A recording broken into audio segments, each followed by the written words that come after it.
সাধকের অনর্থ রয়েছে, অনর্থ 4 প্রকারে: স্বরূপ বিস্মৃতি, অসৎ তৃষ্ণা, অপরাধ এবং হৃদয় দৈবল্য। স্বরূপ বিস্মৃতি মানে নিজের স্বরূপকে ভুলে যাওয়া, আমি কৃষ্ণ দাস, এটাকে ভুলে যাওয়া। অসৎ তৃষ্ণা মানে এই সংসারে ভগবান ছাড়া অন্য বস্তুকে পাওয়ার জন্য বাসনা। অপরাধ মানে নাম অপরাধ, সেবা অপরাধ, বৈষ্ণব অপরাধ আদি অপরাধ রয়েছে। আর হৃদয় দৈব মানে এই ভজন করতে করতে আমাদের মধ্যে যেসব প্রতিষ্ঠা খুঁটিনাটি এইগুলি আসে, এইগুলি সব। এইরূপ অনর্থগ্রস্ত সাধকের 5টা লক্ষণ রয়েছে। কোন সাধকের অনর্থ রয়েছে কি দেখে আমি বুঝবো 5টা লক্ষণ? এটা বলছেন লয়, বিক্ষেপ, অপ্রতিপত্তি, রসাস্বাদ আর কষায়। হরিনাম করতে বসলেই ঘুম আসবে, এটা লয় বলা হয়। পাঠ শুনতে বসলেই ঘুম আসবে, জানতে হবে তার হৃদয়ে অনেক পাপ রয়েছে। বিক্ষেপ মানে মনটা এক জায়গায় স্থির থাকে না, বিশ্ব ব্রহ্মাণ্ডে ছুটতে থাকে, এক জায়গায় স্থায়ী থাকতে পারে না। মনটাকে কোনো মতেই মনটাকে এক জায়গায় স্থির রাখে না। অপ্রতিপত্তি মানে কুড়েমি ভাব, বসে গেলে উঠতে চাই না, বা কোনো সেবা কথা বললে অপরে ঘাড়ের উপর চাপিয়ে দিয়ে নিজে সরে পড়ে, আলিস্য ভাব। রসাস্বাদ মানে ভজন করতে করতে বিষয় বস্তু আস্বাদন করে। এখানে পাঠ শুনছে, মহারাজ এখানে খিচুড়ির ব্যবস্থা রেখেছে, মনে মনে চিন্তা করছে, বা খুব সুন্দর খিচুড়ি রান্না হচ্ছে, এই কিছুক্ষণ পরে আমরা খিচুড়ি প্রসাদ খাবো, এই যে রসাস্বাদ। ভজন করতে এসে শুনতে এসে অন্য বস্তুর চিন্তা। একটা হচ্ছে কষায়। কষায় মানে হচ্ছে কাম ক্রোধাদি সূক্ষ্ম সংস্কার। এইটাই হচ্ছে সব থেকে ভয়ঙ্কর জিনিস। এই কষাইটাই ভরত মহারাজের থেকে ছিল, ভরত মহারাজের হৃদয়ের মধ্যে ছিল সূক্ষ্ম রূপে।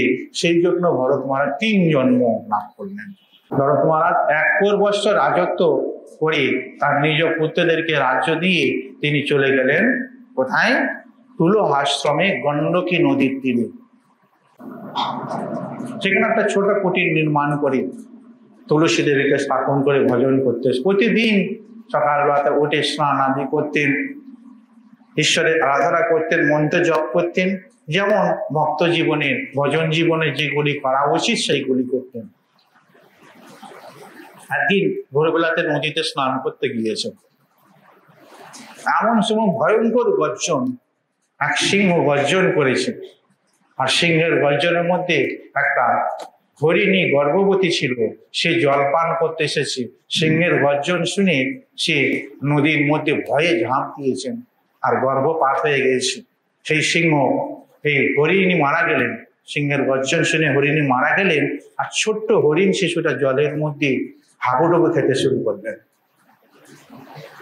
ভরত মহারাজ ওইখানের মধ্যে তিনি স্নান করে অনেক জপ আদি তর্পণ করছিলেন। ভরত মহারাজের দয়া হলো। কেন দয়া হলো? রাজা তো, রাজার সর্বদা প্রজাদের প্রতি মঙ্গল বিধান ভিত্তি, প্রজাদের দুঃখ রাজা সহ্য করতে পারেন না। ওই যে প্রজাদের প্রতি দয়া করবার ইচ্ছা, সেটাও রাজকার্য ত্যাগ করে বনে এসে ও সূক্ষ্ম রূপে হৃদয়ের মধ্যে ছিল, কষাই রূপে। এই জন্য সেই হরিণ শিশুটাকে কোলে করে নিয়ে এলেন, লালন পালন করতে শুরু করেন। হরিণ শিশুকে নিয়ে আসলেন, ওরা হরিণ শিশু কি খাবার লাগবে সব ব্যবস্থা করতে শুরু করলেন।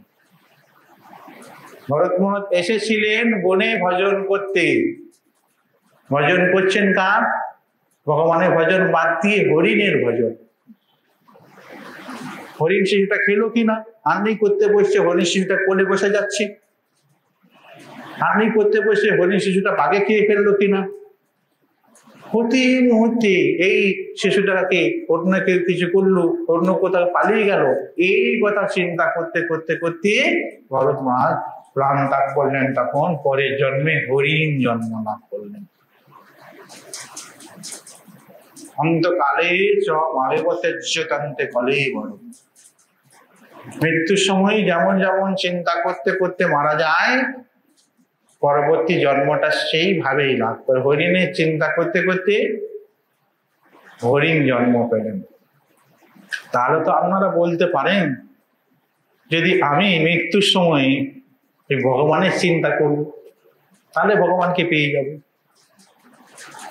হয় কি না? কিন্তু চিন্তা তো আসবে কি না যদি অভ্যাস না করেন।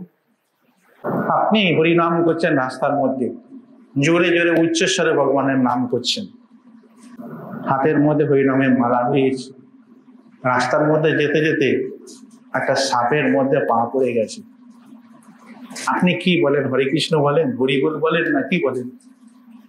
বাবা গো, মা গো। হরিনাম নিয়েও যদি ভগবানের নাম উচ্চারিত না হয়, তাহলে মৃত্যুর সময় ভগবানের নাম কিভাবে উচ্চারিত হবে? অভ্যাসেন চ কুন্তেয় বৈরাগ্যেন চ গিজ্জতি। যেটাকে অভ্যাস করবেন সেটাই স্বভাব হবে। যদি অভ্যাস না করেন, আপনি সারা জীবনে যেটা অভ্যাস করেছেন সেইটাই স্বভাব হয়ে যাবে। এবং মুনি ঋষিগণ ওই জন্যই সারা জীবন ধরে ভগবানের সেবা, ভগবানের কথা চিন্তা করতে করতে মৃত্যুর সময় ভগবানকেই চিন্তা করতে করতে ভগবানের ধাম প্রাপ্ত।